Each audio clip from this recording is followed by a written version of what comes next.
কেমন আছো তুমি? কে আপনি? এত সহজে আমাকে ভুলে গেছো তুমি? ফালতু কথা বাদ দেন, বলেন কে আপনি? আমি তোমার জান্নাত।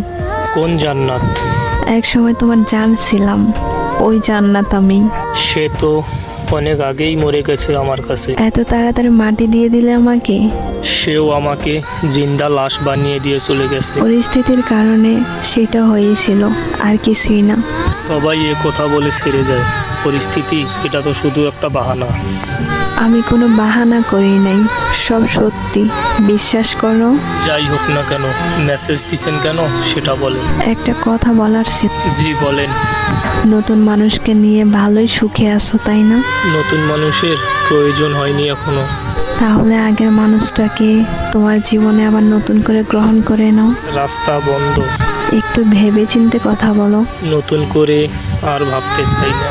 এক সময় তো জোর করে রাখতে চেয়েছিলে, আর এখন আমি ইচ্ছা করে থাকতে চাই। ছেড়ে যাওয়ার সময় যদি একবার বইলা যাইতেন আমার ভুলটা কোথায় ছিল, তাহলে আজকে ভেবে দেখতাম।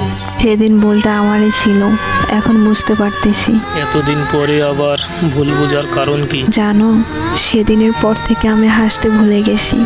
তোমার মতো করে কেউ আমাকে ভালোবাসতে পারে না। কিন্তু আমি এখন একা থাকা শিখে গেছি। কিন্তু আমি তোমাকে ছাড়া ভালো নাই। ফিরে আসার কোনো অপশন নেই। আমি তোমার জীবনে ফিরে যেতে চাই আবার। বললাম তো, রাস্তা বন্ধ। मेरे खुदा